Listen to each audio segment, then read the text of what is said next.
Hey everybody, how's it going? It's Intanger here. I've got a video today talking about how to troubleshoot one of the biggest problems that people seem to run into with my train system here, the Intangers Vanilla Train Network for Factorio 1.0. Yeah, several people have come up and said, hey, I tried out your system and it's really cool, except for I've run into an issue where this one resource won't isn't working, like plastics just won't be delivered, or I've got a full supply station here, nobody ever, all my supply stations are full, nothing picks them up, uh, or basically that's the problem. Just one sort of resource type for either supply or demand, it just stops working for some reason. And I've it's been the same issue I've seen every time. A couple of people have let me log onto their server online, or they've sent me a save so I could check it out, and it's been the same issue every time. And I've tried to explain it by text, but I guess it's just not easy for people to understand what I'm explaining. So I'm going to go through and walk through how to find it and how to fix it. And also a point of warning: most of the time when people run into this issue, it's because they've started copying and pasting their systems, and they forgot an important step after the pasting. So I'll talk about that in a second. So let's say here's my train system, and I've just broken it on purpose. And I don't know if it's totally taken effect yet, but I've broken copper. I've created the bug for one of my copper stations, which is causing this issue. So if it's broken the way I think it is, none of these copper trains should go out. And usually copper is a pretty in-demand resource. So I'm going to have a look at my network here, and you can look at any of your poles on your main network, and you can see all the supply and all the demand signals. Red is supply, and green is demand. And as you can see, I have no demand for copper. Well, that can't be right, because it's a big factory here. There's got to be some demand for copper. But as far as my network knows, there's no demand. So I have copper just sitting here in the depot, not going out. And so that's the problem. You might see this for other resources like plastic, or you might see a situation where you have a lot of full stations out there, but you're not seeing any supply signal. So even though they're full and they're ready to go get picked up, nobody goes and picks them up. So I'll show you what causes this and how to fix it. So first, to help you detect the issue, the first thing you're going to notice is you got stations that aren't getting deliveries. You're going to come check your depot. You're going to see that the supplies are just sitting there. And the next thing you're going to do is check your network and see that the signals aren't on the line. And you can also look in here. These are the combinators that keep track of the total signals for supply and demand as far as the computer knows. And from the computer's point of view, we have zero demand for the copper, which surely that's an error, right? So let's go out and look at the network. Here's one here. It's not sending any demand. But what you want to do is, okay, so now I'll get to the point. The point that you're looking for, the problem 100% of the time so far, has been that one of the stations that is for that resource, let's say the demand for copper, is disconnected from the network. So let's say the station here, if it was the one disconnected, it would still be able to take deliveries, but since it never indicated that the signal went off and then went back on, that since that signal never changed, then the computer would have no way of knowing that its request had been filled and reissued.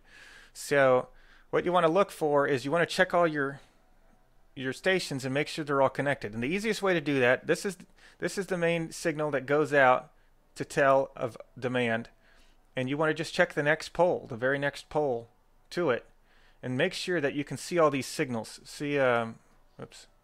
On the right there, I can't mouse over to it because it won't stay up, but on the right side of the screen there, where you can see all of those green signals for all these other resources, that means that this pole right here, this little medium power pole, is connected to the network for demand signals, and it is seeing all the rest of the demand signals. And if it can see all the demand signals, that means also that it's going to relay the demand signal from this decider right here. So that's what we're checking, is to make sure that this decider signal goes onto the network. And if we're seeing all the signals from the network at this pole, that's a yes, then it's connected. So what we want to do next is you got to check them all. And I don't know if there's a way to tab through all of the stations of a certain type.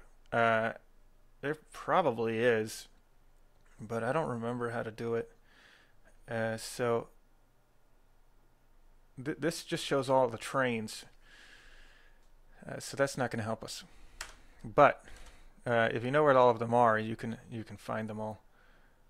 Actually, is there a way? Let's check one of the trains itself and see if we can like tab through like this. No, that just goes to the nearest one, I guess. Okay. Well, there might be a way, and I just don't know what it is. But you're going to need to check them all. And if you miss the one that's disconnected, you're going to have a problem. So I'm just going to just kind of check them all real quick. So I know which one it is, so I'm just going to skip ahead. But yeah, you'd check them all the same way. You just check the closest power pole, and then you'd find it. So let's say I'm checking through, and I come across this guy here. This one looks suspect. I check the pole, and look at that. It's sending a signal for demand of copper, but there's no other signals on this pole because this pole is not connected to the rest of the network. And look at that. It's still getting deliveries though. So this station right here is going to get the deliveries for the other stations, but it doesn't indicate to the rest of the network that it got a delivery and that now it needs a new request. So since it never sends new signals, it never increments the counter at the depot computer. So over time, each time this station gets a delivery, it'll decrement the counter and never add it back up. So it basically bleeds out all the signals for the rest of this system, and none of the rest of them will get any signals anymore. So what you have to do is simple. You just connect this green wire to the rest of the network. See, this pole here, it has all the signals on it. This one doesn't. Just connect it. That's all you got to do. I'm in map mode, so I got to actually run over there.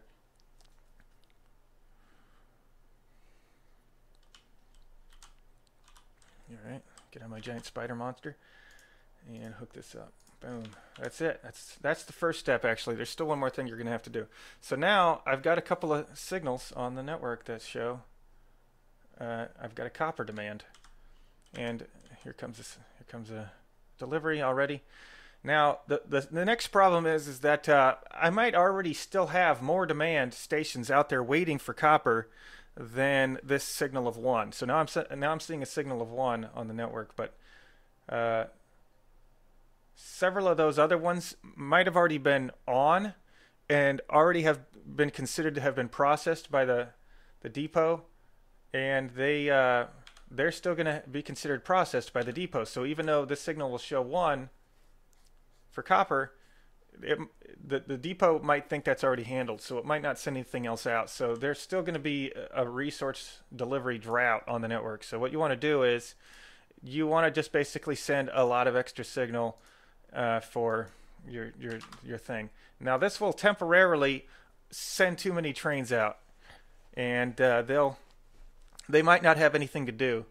So FYI on that one. But this will send out 10 trains. If we have 10 trains, they'll run all over the network. There might not be anything for them to do, so they'll just loop right back around to the depot, and they'll be on the wrong phase. So they'll get sent out on a supply run full, and then they'll have nothing to do, and they'll just come right back. So basically, it'll send the trains on a little bit of a runaround for a little bit, but then it'll autocorrect because they'll run around with nothing to do, and they'll go back to okay. So now I have 12. Now I can just disconnect that. Now the computer back at the depot will have seen that high number of 12. Oh, there they go. You can see that the copper trains are already zipping along. They all got sent out at once, and several of them will have nothing to do, like I said, and they'll come back to the station in supply mode, and then they'll go out and pick up nothing and come back, and then they'll be back to normal, and then the signal will be back where it should be for the number of stations that you actually have demand for, and that'll take it'll take a little bit for the trains to cycle back and forth, and then they'll be back to normal. It'll have auto corrected, but you do have to have all your poles connected, and that's pretty much the whole thing. That's the whole fix. You just got to check all of your stations and make sure they're all connected. And that is that. Another cool thing I'll talk about real quick is the station names. Check this out. I've named them with like a D for demand or S for supply, and then the icon. And I don't actually, oops, I think I just set one of my, did I just set one of my trains in the wrong mode? Probably. Oh well.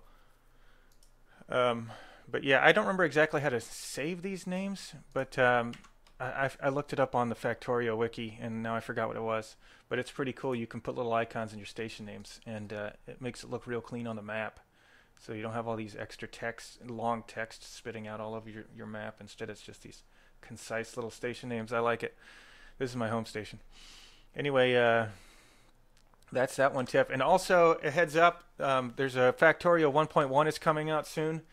And I have no, I don't know how it's going to impact the, I don't know how it's going to impact the train network system that I've written. This, one of the new features that they are going to have, and I don't know if it's in this article, but it was in one of the recent ones. Train stop limit. Yeah, here we go. This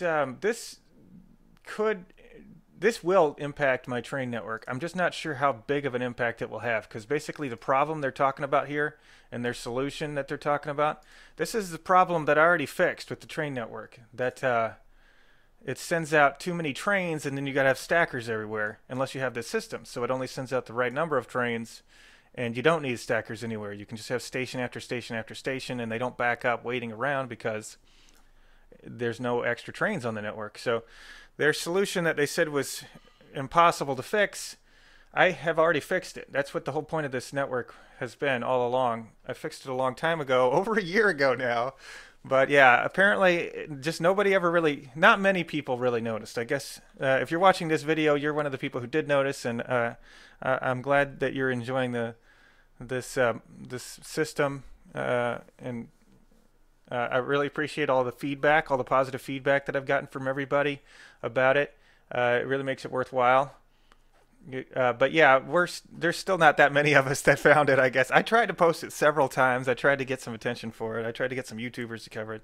But yeah, it never really took off. But they're apparently fixing they're fixing the same problem I already fixed in a different way, which they can do, because they can program it however they want. But they're basically programming the same way, where they limit you can set a limit for how many trains will try to come to a station. And basically the thing that my system is doing would be the same as just setting it to 1. And I don't know if that will solve everything that my train system does, because there was a couple other things that my train system also does besides just that.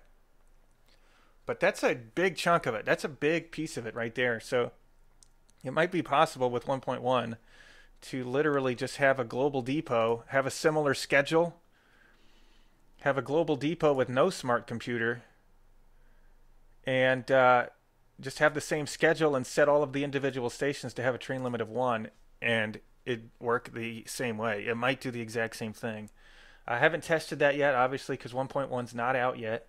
But when it does come out, I'm going to do some testing, and there's a pretty high likelihood that pretty much the entire depot here is going to be redundant and unnecessary. But I'm not sure yet. It might not be that simple, but it could be. They might have totally made my train system obsolete. So to anyone who has been using it and enjoying it, and giving some positive feedback even, I'm glad you've enjoyed it, and thanks for letting me know, and thanks for trying it out, and all that sort of stuff. And I guess we'll find out soon enough when 1.1 comes out. Until then, if you do run into any issues, it's probably this issue, and you can debug it like this, like I've showed. Just check your stations, hook them up. If you do run into another issue that isn't this, just make a save file and upload it to Dropbox or something like that, and let me know the link so I can just have a look.